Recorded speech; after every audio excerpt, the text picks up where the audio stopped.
Bom, eu sou Roberta Paraguaçu, atual secretária-geral do Conselho de Relações Públicas do Rio, o CONREP-1. E chegou a vez da gente falar de cultura, né? Cultura e história. Então, assim, hoje o bate-papo é com o presidente do Corém, R2, 2R, né? Já vou me corrigindo já. Corém 2R, que é o Conselho de Museologia do Rio, o Felipe Carvalho. E se você ainda não assistiu a nenhum dos nossos vídeos, ou dos outros bate-papos que a gente divulgou aqui no canal do CONREP-1, essa ação é uma parceria entre os conselhos regionais do estado do Rio de Janeiro. A gente está gravando uma série de vídeos para falarmos abertamente sobre as questões relacionadas à pandemia e esclarecer todo mundo com informações dadas diretamente pelos especialistas das diversas áreas regulamentadas. Além da gente disseminar boas práticas e principalmente boas notícias, que é o que a gente sempre fala aqui. A gente está disseminando boas notícias e boas práticas, viu, galera? Caso você tenha alguma dúvida, deixa nos comentários e a gente responde, tá? Eu passo para o Felipe, ou eu mesmo respondo, enfim, a gente vai se acertando aí no meio do caminho. Então, Felipe, muito obrigada pela parceria. É um prazer ter você aqui. A gente vai finalmente falar um pouquinho de cultura, um pouquinho de história, que está tudo atrelado aí, tudo relacionado. E aí, para a gente começar então o nosso bate-papo, fala um pouquinho de você, fala um pouquinho do Corém. Oi, Roberta, tudo bem? Obrigado pelo convite. Estou muito feliz de estar aqui com você para a gente bater esse papo. Tenho que parabenizar a vocês do Conselho de Relações Públicas, né, do CONREP-1, pela iniciativa de sempre trazer nesse canal de vocês realizar todas essas ações no sentido de dar voz aos demais conselhos e às profissões regulamentadas, principalmente, claro, nesse momento em que a gente está, em que, principalmente para as áreas de saúde, é muito importante disseminar informações com viés científico, né? Enfim, informações sérias e pautadas no respaldo profissional, né? Então, estou muito feliz de estar aqui com você e obrigado e parabéns pela iniciativa do CONREP. Bom, falando de mim, eu sou museólogo, né? Estou atualmente presidindo o Conselho Regional de Museologia, tem praticamente 6 meses, eu assumi em janeiro.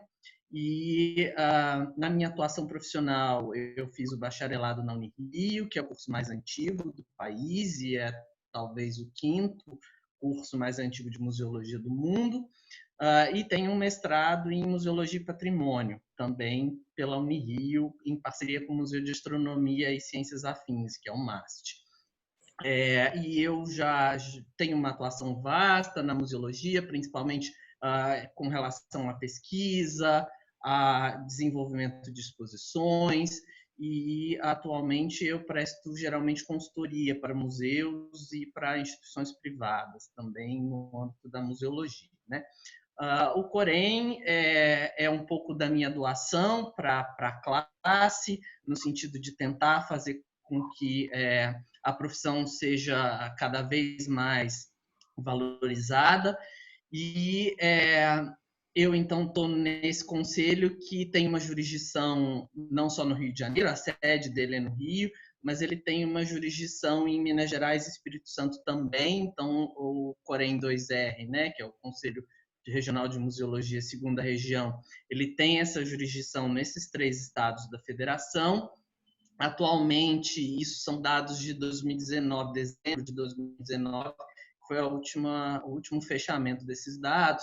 A gente tem 710 profissionais inscritos na segunda região, né? 710 museólogos. E a gente tem, então, esses museólogos nesses 3 estados, e a atuação do conselho é muito próxima de outros conselhos profissionais, né, como vocês, como a OAB, dos advogados, como o Conselho de Medicina. A gente atua, sobretudo, na fiscalização da profissão de museólogo, né, nessa segunda região, nesses 3 estados. sobretudo trabalhando nas questões profissionais em seus aspectos técnicos, né?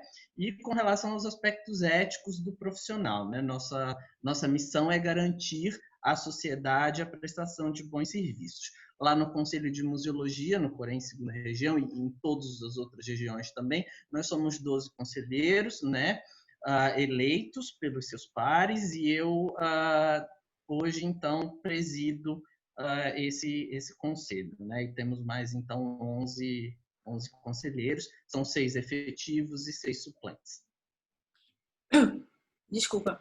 O Corém é bem parecido com o RERP, né? Porque vocês são pequenininhos, assim, falando, né? A gente Sim. Conselhos monstros, né? Que são gigantes, como o Conselho de Psicologia, o Conselho de Nutrição, OAB, que basicamente não é um conselho, mas a gente diz que é um conselho, que também é uma autarquia. O CREMERGE, enfim, né? E a gente aqui, pequenininho, mas aqui, ó, conversando, ó, com uma importância muito bacana, muito relevante em relação à sociedade, e pouca gente sabe, né? Que, aliás, esse nosso bate-papo aqui também é justamente para isso, para a gente mostrar para todo mundo, né, a presença das profissões, né? Tipo, olha, essa profissão aqui, ela não só existe, como ela é regulamentada. Então, assim, existe uma questão que você precisa olhar com um carinho, né, para ela, para a relevância dela e o impacto que um trabalho ruim pode causar em alguma instituição e até mesmo na sociedade, né, que é o que a gente estava falando e a gente está utilizando aí o nosso momento de crise, a pandemia, para justamente falar sobre essas questões, né? O impacto que as nossas atividades de fato têm em relação à sociedade. Mas enfim, aí vamos chegar aí pro nosso papo, né? Pro início do nosso papo. Felipe, a gente sabe assim que existe em relação ao museu, né? Assim, existe de um tudo na vida, né? A gente estava conversando aqui um pouquinho antes da gente começar a gravar. E aí eu penso logo nos Estados Unidos, eu até já falei isso com você, nos Estados Unidos se tem museu para qualquer coisa, né? Aí eles acharam uma coisa diferente lá, qualquer coisa que fuja da curva, eles estão criando um museu para aquilo. Eles têm essa questão de curiosidade, tudo vira, né? Mas como é que funciona de fato essa atuação, né? A atuação de vocês é literalmente restrita à questão de gestão do museu? É só atrelada a isso? Fala aí um pouquinho em relação à área de vocês. Claro, falo sim, Roberta. Então, realmente existem museus de absolutamente todas as temáticas, né? Ou seja, existem museus que vão trabalhar com temática histórica, outros que vão trabalhar com temática científica, outros que vão trabalhar com temática artística e outros que vão ser focados, por exemplo, num determinado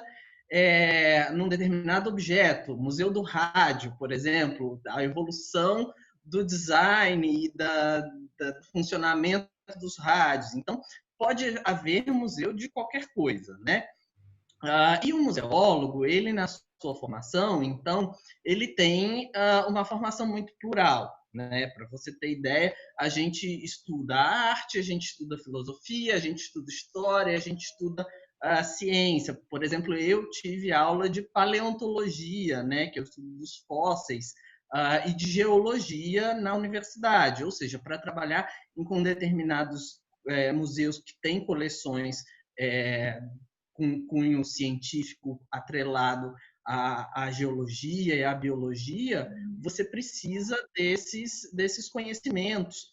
Então, a gente tem uma formação muito plural, que garante ao museólogo um domínio básico, né? Assim, o museólogo ele é o grande especialista nas questões da museologia, né? O que o museólogo estuda em si é a museologia, mas obviamente por conta de determinados grupamentos ou tipologias de museus, aí ele acaba tendo que estudar algumas outras disciplinas. Então, o museólogo ele é o grande especialista, porque ele estuda a disciplina museologia, e ele profissionalmente pode atuar sozinho ou com outros profissionais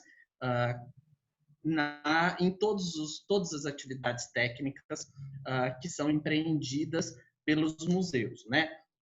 Mas não só isso, né? O museólogo tem também, para além dos museus, e isso foi uma coisa que todos os meus conselheiros, quando eu disse a eles que vinha falar com você hoje, eles falaram, não esqueça de dizer que a profissão vai além dos museus, né? A gente estuda a museologia está totalmente atrelada às instituições, né, aos museus, mas a atuação profissional vai em todos os aspectos, todas as atividades dos museus, seja conservação de acervos, exposições, educação em museus, documentação em museus, a própria gestão também. Então, não fica só no âmbito da gestão, né, na perspectiva administrativa, mas engloba uma série de atividades técnicas dentro dos museus, mas fora dos museus também, né? A gente tem museólogos atuando em escritórios de advocacia, por exemplo, a gente tem museólogos fazendo peritagem para avaliação de obras de arte, de objetos antigos, peritagem para decisões judiciais. A gente tem museólogos ensinando museologia nas universidades, ou seja, a perspectiva do ensino e da pesquisa. Existem museólogos que só trabalham com pesquisa científica. No âmbito da museologia, institutos de pesquisa, a gente tem museólogos em parques naturais, que trabalham com a perspectiva da preservação ambiental. Então, assim, é uma profissão com uma atuação muito vasta, né? Obras de restauração, enfim, a gente pode aí atuar numa gama muito grande de questões relacionadas ao patrimônio. Vamos depois pensar, eu já vou fazer isso em público até, né? Vamos depois pensar e conversar aí sobre a gente fazer alguma coisa das relações públicas, porque a gente tem história dessa, tá? Sobre a profissão. Sim. E a gente pode fazer um bem bolado depois, ó. Já fica aí uma Vamos. em conjunta pra gente. Com certeza. Inclusive, a gente trabalha muito, os museólogos, geralmente, que trabalham em museus, trabalham muito proximamente aos RPs também, né? Aos profissionais de relações públicas, porque os museus precisam desses profissionais, principalmente na sua interface com a imprensa e com os seus públicos também, né? Então, o RP também é fundamental e a gente vê principalmente nos grandes museus, porque os museus menores às vezes não tem condições de ter uma equipe muito grande, mas nos grandes museus a gente vê muito o papel do RP, muito atrelado ali às questões de comunicação, assessoria de imprensa e etc. Sim. A gente lidera em todos os âmbitos, na verdade, né? Porque como a gente fala com todos os tipos de público e a gente cuida, de fato, da reputação das instituições, nós é que fazemos essa questão desses relacionamentos, né? Essas pontes, e construção de relacionamentos, manutenção desses relacionamentos, a gente está falando de todas as instâncias. É natural que, de fato, as grandes instituições, sejam grandes museus ou pequenos, pensem em ter um profissional de comunicação de relações públicas, né? Queiram as nossas atividades para executarem um bom trabalho de relacionamento, de posicionamento de imagem, enfim, até mesmo para o que, não só para o que está sendo exposto, né, no que eles estão ali expondo para aquele momento, mas em si, institucionalmente falando, né, para promover bem o nome da instituição e tudo mais. Né? E até falando sobre essa questão de promoção e das exposições, de ações que estão rolando e tudo mais, me vem a seguinte questão, né, que a gente está falando sobre pandemia. Né? E aí vamos começar a puxar os nossos pontinhos aí para a questão que a gente veio tratar. Com a pandemia, tudo fechou, né? E aí, mesmo os museus oferecendo a questão das visitações virtuais, acesso ao acervo de uma forma digital também, que foram, aliás, ações muito bacanas, uma sacação assim, bem bacana em relação aos museus. Eu até fiz algumas visitações no CCBB, fiz até alguma coisa lá no de São Paulo também. E isso acabou mostrando que as atividades da classe de vocês, profissional, ela não parou com a crise, né? E aí, o que a gente pode falar sobre essa questão? Porque os museólogos, eles também estão enfrentando riscos, tudo é feito home office ou não. Como vocês estão construindo isso para justamente oferecer essa perspectiva, essa dinâmica para o público? Então, Roberta, isso depende, obviamente, de cada realidade, de cada museu, mas uma coisa que já é possível da gente dizer é que sim, nós temos museólogos que estão saindo de casa ainda todo dia para trabalhar, né? E sim, também temos profissionais que estão em casa e trabalhando de casa, né? Então, quando a gente fala que os museus fecharam, é importante lembrar que os museus fechados, na maioria das vezes, quase sempre, eles estão fechados ao público visitante, né? Ou seja, as atividades técnicas dos museus com os seus profissionais continuam ocorrendo, mesmo que a visitação às suas áreas expositivas esteja interrompida momentaneamente. Então, nesse contexto de pandemia, o que a gente tem é isso: as áreas expositivas dos museus e o recebimento de público externo não está ocorrendo, mas isso não significa que todas as ações de backstage, né? Ou seja, essas ações que não aparecem tanto, não estejam funcionando. Muito pelo contrário, os museus brasileiros têm dado um show aí no ambiente virtual.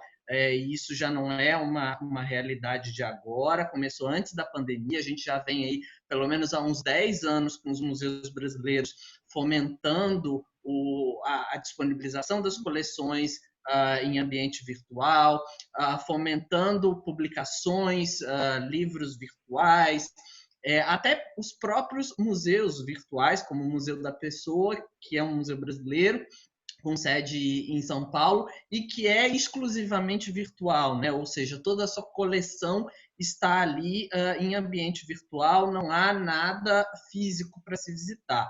Mas esses museus mais tradicionais, com exposições, já fazem há muito tempo essas atividades. E a pandemia potencializou muito isso e, de alguma maneira, transferiu um peso maior para essas ações em ambiente virtual. Então, é muito bonito a gente ver, e eu tenho acompanhado, a gama gigantesca de ações que os museus brasileiros têm feito nesse sentido de dinamização das suas coleções, palestras, livros e até, inclusive, determinadas ações, né, de caráter social.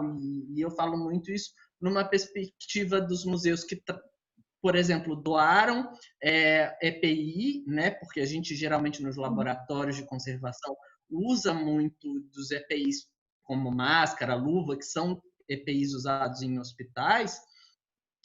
Então, os museus doaram muito disso, alguns museus doaram esse material para os hospitais e para os médicos, o que tinham de excedente. E também há museus que estão com campanhas de solidariedade, doando alimentos às suas comunidades, e isso principalmente os museus que têm um caráter mais comunitário. Então, a gente percebe que a museologia, nesse sentido, é muito viva e a atuação dos museus é muito plural, né? Nesse sentido dessas situações. Mas, por outro lado, mesmo, né? Não é só essa questão de tipo, vou lá fazer aquela ação de conhecimento cultural, intelectual, fazer esse intercâmbio de cultura com outros locais, outros países, né? Ou até mesmo outras regiões.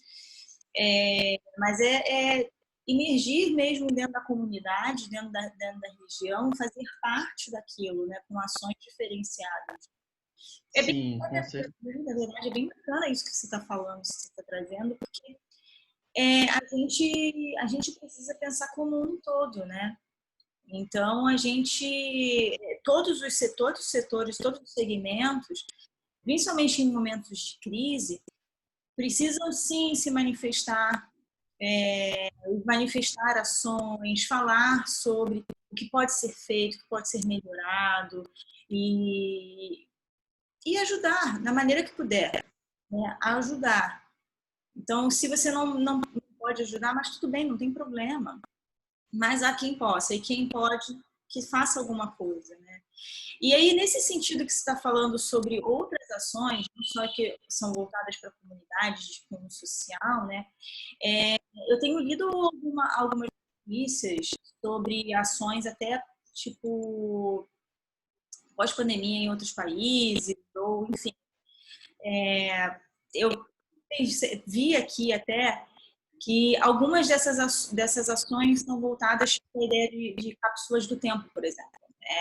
Alguns países, alguns museus, eles estão pondo assim, alguns relatos de experiências da pandemia, para deixar como legado para o futuro. Né? E aí mostrar o que a gente enfrentou em relação ao coronavírus, que de fato é uma coisa inédita para a gente. Né? E aí, o que você pensa em relação a isso? Porque assim, é muito bacana isso que a gente tem, né? Então, o que você pensa em relação em relação a essas atividades? Se de repente isso vai além, se você tem conhecimento também de outras atividades, por acaso os museus eles têm esse relacionamento direto com vocês e vocês trocam até mesmo para vocês colaborarem com a disseminação dessas ações deles.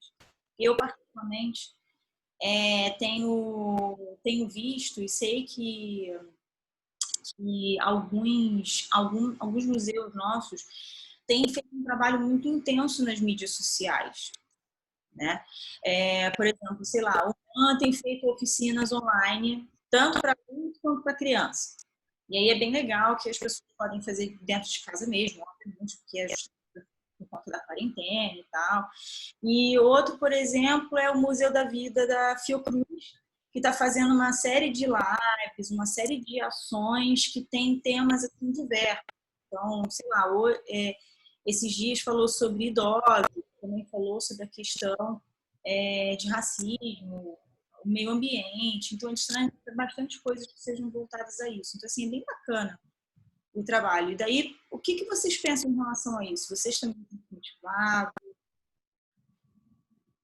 Deixa eu só te colocar, se você me permitir, vou voltar só para um ponto da questão anterior que eu não comentei, que é importante eu comentar, que é a questão de que temos também profissionais aí pegando transporte público todo dia e na linha de frente, que não estão só trabalhando em ambiente virtual ou estão trabalhando home office, que são aquelas pessoas que estão indo cotidianamente para os museus, sobretudo aquelas que trabalham com a conservação de acervos, né, porque os acervos em reserva técnica não podem ficar sem cuidados cotidianos, eles necessitam de uma climatização, enfim, de condições atmosféricas e atividades de conservação preventiva. Então, nós temos também, para além desses profissionais que estão trabalhando no home office, o pessoal que está aí enfrentando coronavírus e pegando o transporte público e indo trabalhar todo dia, principalmente os que trabalham com conservação e com a segurança dos museus,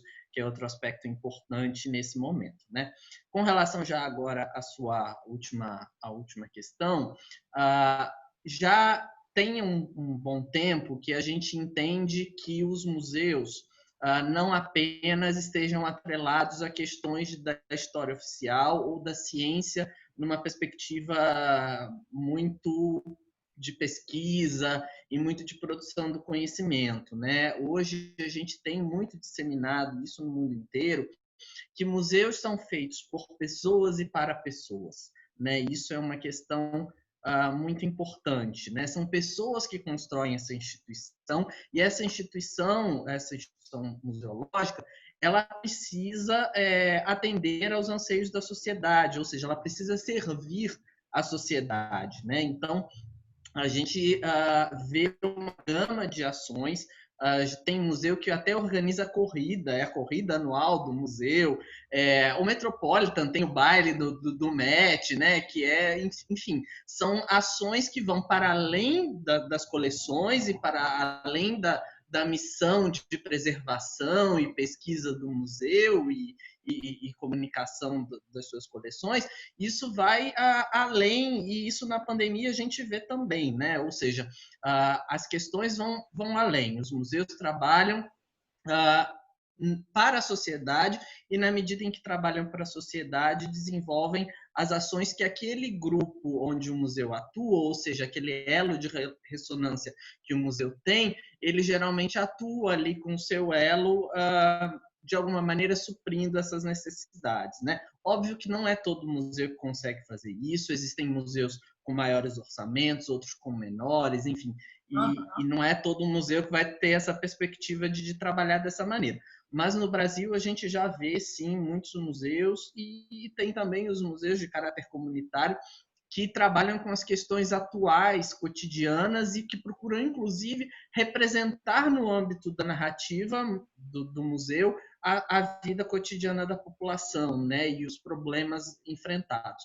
Então, essas ações são muito grandes. O Conselho, nesse momento, não atua especificamente em nenhuma dessas ações, né? A gente vê, eu conheço de como experiência, os demais conselheiros, todos nós acabamos trabalhando em museus ou com museus, e aí a gente às vezes faz algumas ações nesse sentido, mas nada específico do conselho nesse momento. Agora, no conselho, a gente está um pouco focando nessa situação de pandemia, como somos, como você já disse, né, um conselho pequeno, a gente tentou focar inicialmente na questão de manter os serviços oferecidos, né? Aquilo que a gente já oferecia antes da pandemia, a gente quis manter e fazer de tudo para manter as ações de fiscalização, manter a concessão de registro, transferências, enfim, manter toda a gama de serviços que a gente já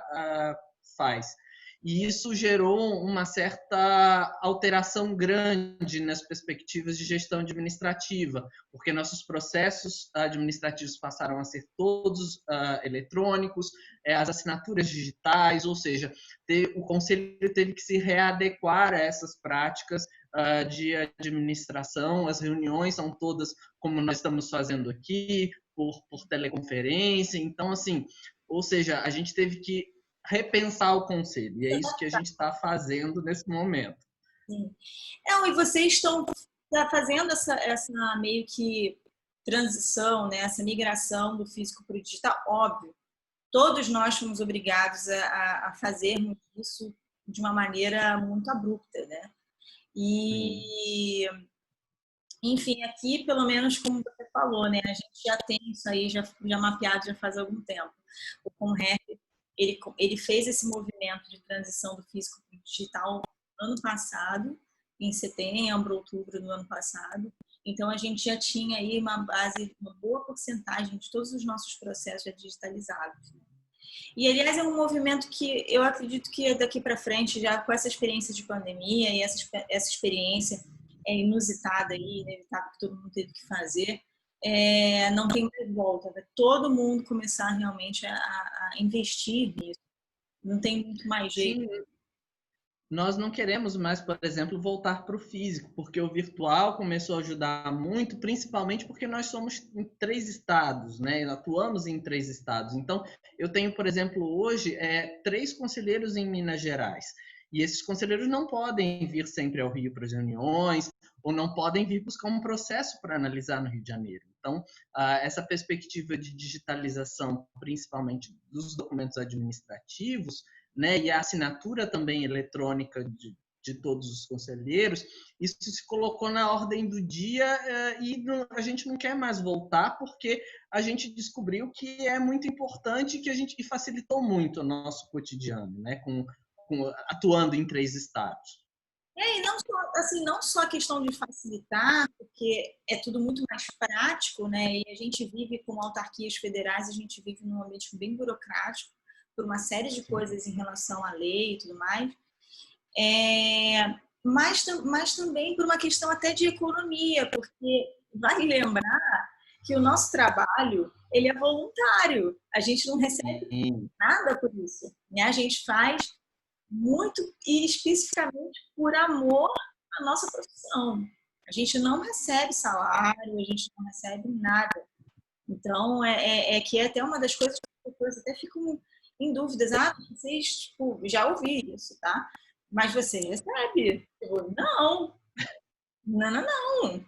Eu estou fazendo aqui, desenvolvendo a nossa profissão, trabalhando em prol da nossa profissão por amor. Ninguém me paga nada, né? E nem pode, né? Então, assim, Verdade. e já utilizado, bem reforçado, voluntariamente para todo mundo, para nossa classe. Sim, sim. E, aliás, com a questão da ideia de ação, né, eu preciso até deixar aqui, esses museus que estão fazendo essa questão da cápsula do tempo, a gente pode pegar essa ideia e roubar para a gente, né? Porque é uma ideia tão simples, não é uma ideia que precise ser necessariamente institucionalizada. A gente vê em alguns filmes e tudo mais, né? A gente pode fazer isso, trazer para a nossa realidade. A gente pode reunir a nossa família, né? Cada um traz uma coisa, algum pertence, coloca numa caixinha, deixa com alguém ou esconde em algum lugar. Pelo amor de Deus, gente, consciência também onde vai colocar essa caixa, tá? Não vai sair enterrando em qualquer lugar, receber uma multa ou fazer algum tipo de poluição no meio ambiente, já basta. Né? A gente está vendo como é que o meio ambiente está super se comportando sem a gente interferindo neles. Né? Vamos ter consciência. Mas também a gente pode pensar nisso numa perspectiva de condomínio. Todo teu condomínio tem uma relação muito legal, porque cada apartamento não pode entregar alguma coisa e depois de tantos anos, marca aí essa contagem regressiva e abre lá. Né? Eventualmente, um morador ou outro vai ter mudado e o morador que está no apartamento que está morando agora colocou, né, o que era dele. Então, assim, uma curiosidade bem interessante, até para negócio, vídeo, o que os museus estão fazendo. Então, assim, é uma ideia bem interessante, vale puxar aí para o nosso âmbito pessoal. Sim, isso tem muito a ver com a questão da memória, né, individual, sabe, Roberta?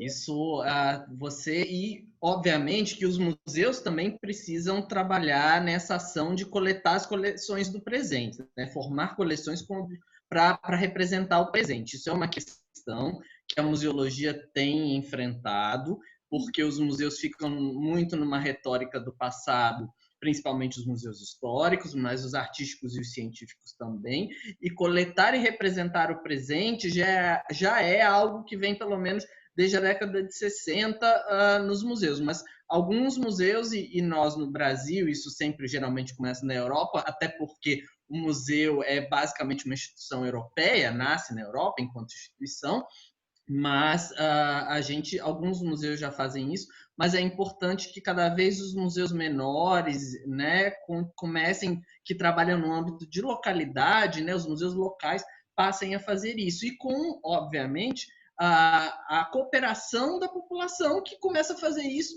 para as suas memórias individuais, como você muito bem relatou, né? É muito por aí, é uma ação que é super válida. Você começa no indivíduo e depois isso acaba se reverberando, e o próprio indivíduo pode depois doar essas coleções pequenas que recolheu durante a pandemia para os museus e incrementar a coleção dos museus. É uma ação interessantíssima. É uma ação conjunta, né? Nossa, Sim. Aí com o nosso meio, com o nosso grupo, seja ele qual for, né? Fica aí a dica. E depois a gente pode compartilhar com realmente uma outra instituição, e se for o caso, a instituição amplia isso, né? E faz convite, claro, né? Faz um lançamento de convites aí. Mas assim, agora indo para começando a envergar aí para nossa reta final do nosso bate-papo, né? Preciso dizer também que eu vi também, já não faz muito tempo não, tá? Que o IBRAM, para quem não sabe, é o Instituto Brasileiro de Museus, né? Ele publicou algumas recomendações aí sobre a questão da reabertura pós-pandemia. E aí a gente já está vendo uma enxurrada de notícias sobre aglomeração, por conta do início da flexibilização, as reaberturas, né? Em alguns estabelecimentos. Enfim, o Corém tem algum protocolo de reabertura? Vocês já sabem como é que isso vai funcionar em relação aos museus? Tem algum tipo de instrução específica?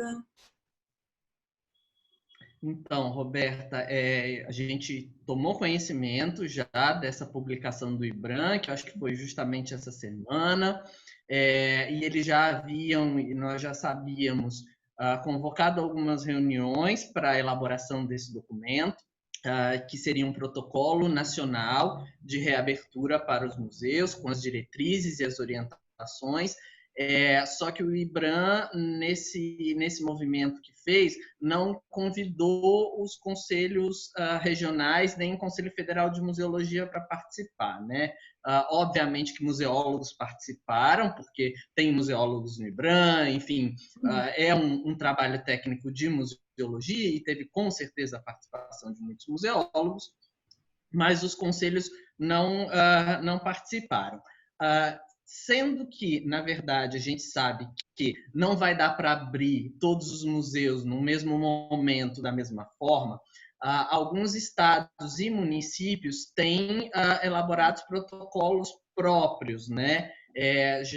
A gente já tem notícia, eu tive há umas 2 semanas atrás uma notícia do Corém 5R, a quinta região, que pega os estados de Paraná e Santa Catarina, que em Santa Catarina eles já estavam discutindo essa questão de reabertura dos museus e chamaram o Corém 5R para participar. Então, acredito que, pelo que eu vi do documento do IBRAM, é um documento bem completo, né? Mas que vai depender a sua aplicação às realidades específicas de cada município e de cada estado, né?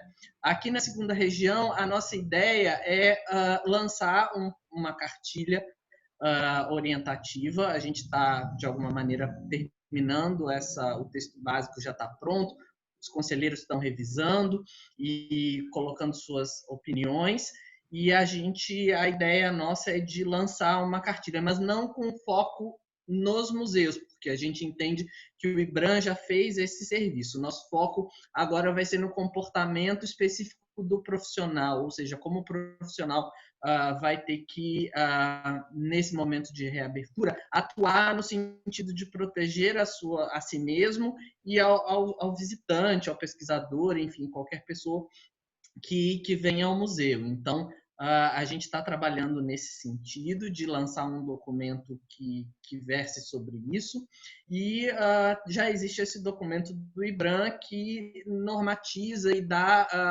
muitas das boas diretrizes, com muito da participação e da produção em nível internacional do Conselho Internacional de Museus, que é o ICOM. Acho que o IBRAM fez aí uma parceria até com o ICOM Brasil, no sentido de trazer essas discussões e juntar esses especialistas para elaborar esse documento.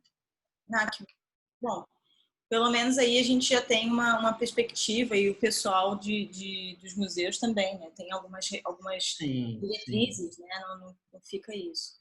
Sim. Agora é só importante dizer, desculpa te cortar, mas é muito importante a gente dizer e reafirmar que as visitas aos museus não vão ser mais como antes, né? Ou seja, há sim uma mudança, uma quebra de paradigma em toda a sociedade pós-pandemia, né? Então, assim, e principalmente enquanto não houver uma vacina testada, consolidada e sendo aplicada em nível global, né? Então, assim, tendo essa realidade, e a gente já vê isso um pouco acontecendo na Europa, não há mais possibilidade de se fazer determinadas atividades que eram feitas antes, da maneira como eram feitas antes da pandemia, né?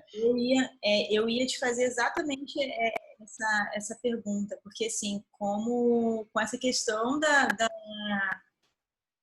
diminuição, as novas regras em relação à circulação e às visitas e tudo mais, como é que isso de fato afetaria os espaços, né? Então é justamente isso que você está falando. basicamente, nada na nossa realidade, seja em visitação de museu, seja em qualquer coisa, vai ser a mesma, né? Porque, sei lá, dizem aí que a doença, né, o coronavírus, o Covid, pode durar aí um longo tempo, uns 2 anos e tudo mais. E dependendo da forma como a gente lide, trate dele, ele pode até mais. Então, a gente tem que ficar realmente muito atento e seguir à risca todos os protocolos direitinho, né? Mas fala mais sobre essa questão da diminuição, sobre essa questão dessa perspectiva em relação e ao afetar dos espaços. Como é que é a tua visão? O que você já tem aí de perspectiva em relação a isso? O que eu vejo, Roberta, nesse sentido, é muito de que os museus vão se focar cada vez mais nas ações possíveis em ambiente virtual, né? Ou seja, tendo a digitalização das suas coleções, tendo um site para realizar com jogos, com um tour virtual pela exposição permanente, ou seja, a gente vê exposições virtuais, aquelas que só aconteçam em âmbito virtual. Eu acho que essa questão do virtual é sem volta. E até para os próprios profissionais, muitos profissionais que não necessariamente precisam estar ali do lado das coleções, né, ou trabalhando diretamente com o público ou com a segurança, muitos desses profissionais vão poder, e o home office talvez se torne uma realidade um pouco mais consolidada, não que antes já não fosse, mas talvez com um pouco mais, né, de ênfase, no âmbito do trabalho do museólogo, né? Então eu vejo claramente isso. E vejo um impedimento mesmo de determinadas ações como eram feitas, como, por exemplo, certas dinâmicas de grupos ou certos seminários com 200, 300 ou 2.000 pessoas num auditório. Isso já são quesitos e ações impensáveis na realidade nossa, né, para os próximos anos, enquanto não tiver uma vacina. Então, obviamente, existe aí uma questão da redução das visitas, mas a questão que talvez me preocupe mais seja mesmo a questão não do visitante individual com a sua família e que mora junto e tal, mas de certas dinâmicas. Um museu que, por exemplo, organiza uma corrida anual ou um seminário internacional anualmente, trazendo especialistas de fora, etc. Essas ações eu vejo completamente, pelo menos talvez nos próximos 2, 3 anos, ou até que essa vacina surja e a gente tenha a população imunizada, são ações que me parece que não vão acontecer, né? Então a gente vai ter uma readequação, digamos assim, das práticas dos museus e, consequentemente, da profissão de museólogo. Até porque, né, e a gente falando especificamente sobre essa questão e puxando realmente para o Rio, a gente sabe que o Rio ele é muito turismo. Né? Aliás, ele é o cartão postal do Brasil. Né? Vamos lá, quando as pessoas falam no Brasil, as pessoas falam Rio de Janeiro. Né? A gente não pode dizer que não. Daí, eu imagino que essa questão das restrições em relação às viagens, sobretudo em relação ao medo do contágio, elas vão de fato afastar muito todos os tipos de turistas, né?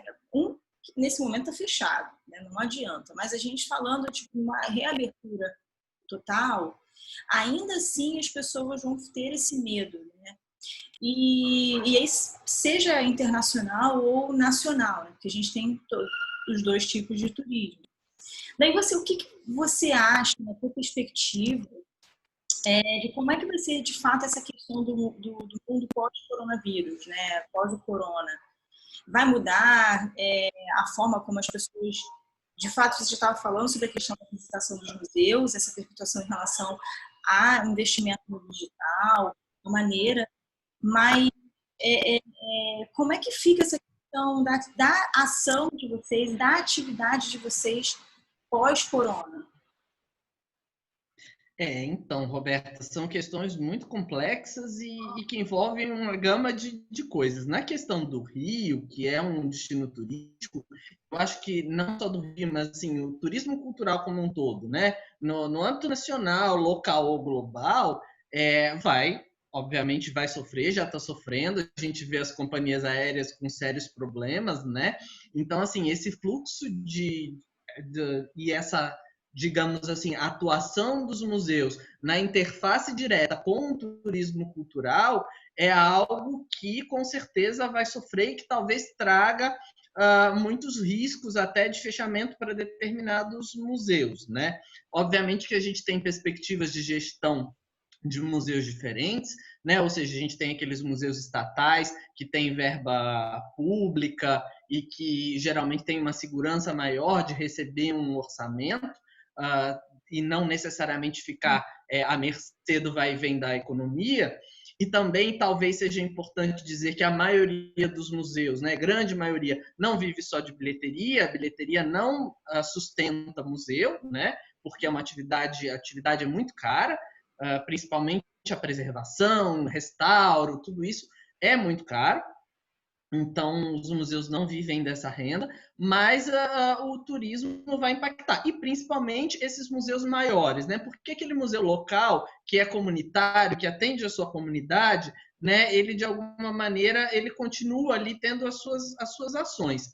Os museus nacionais e os museus globais, né? Como, por exemplo, o Louvre, ou, por exemplo, citando um exemplo do Rio de Janeiro, o Museu do Amanhã, que é um museu muito visitado, ou até o Museu Imperial de Petrópolis, que, segundo as estatísticas recentes, é talvez o museu mais visitado do país, por conta da questão do turismo, eles vão sofrer muito e vão ter que readaptar as suas ações, né? Possivelmente em direção, ao ambiente virtual e, 2, ao âmbito local, ou seja, de começar a dar enfoque a população que está ali do lado, aquele primeiro anel de ressonância, aquele primeiro público-alvo que o museu pode atingir, que está ali do lado, né, do espaço físico do museu. É uma questão de adaptação, a gente vai ter que esperar muito as coisas acontecerem. A gente não existe outra maneira a não ser a gente continuar se preparando e criando alternativas para a gente não deixar de fazer as ações e as atividades, sejam quais forem elas, né? E aí, no que se trata de cultura, e especificamente a gente falando dos museus, né, cultura e história, né, existem outros mecanismos que você já estava se adaptando já faz algum tempo, o que é extremamente positivo, né? A disponibilização dos acervos, alguns tours virtuais, enfim, isso é sensacional.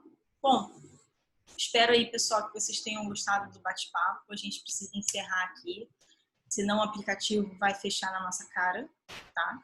E aí não vai ser legal. Mas, Felipe, muito obrigada pela parceria, obrigadão aí pela orientação, pelas dicas aí, pelo esclarecimento em relação ao Conselho de Museologia, a classes de vocês, tá?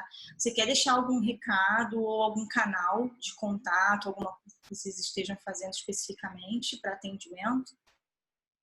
Roberta, obrigado pela acolhida aqui no canal de vocês. Fiquei muito feliz em poder contar um pouco. É a minha primeira vez que eu falo representando o Conselho, né? Porque eu assumi esse ano e logo em março veio uma pandemia, eu não consegui ainda ter talvez um pouco essa conversa, nem com os registrados, nem em eventos da área.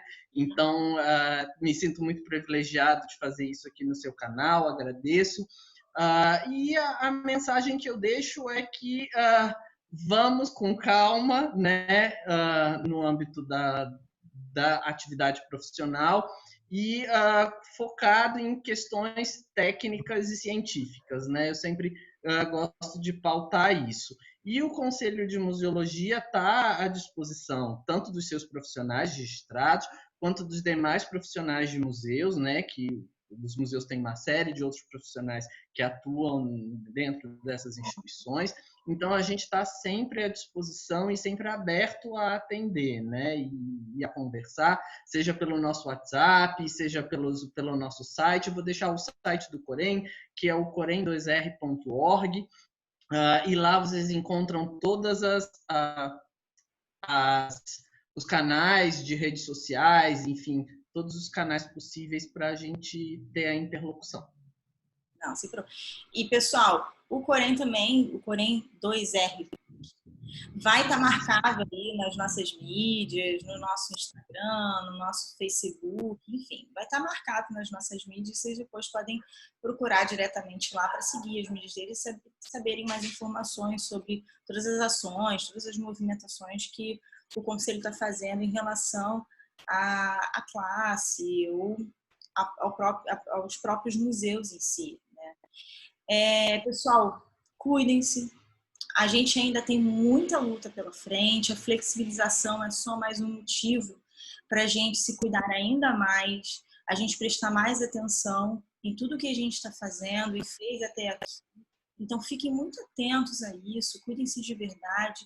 A gente precisa sempre ter em mente que a gente precisa cuidar da gente e também a gente precisa cuidar do próximo. E, mais ainda, a gente precisa agora, então, prestar muita atenção na natureza. Tá? Afinal de contas, isso é um recado, um chamado da natureza, chamando literalmente a nossa atenção, né? Tipo, atentem-se, hein? Estão fazendo muita besteira aí ao longo das décadas e dos séculos.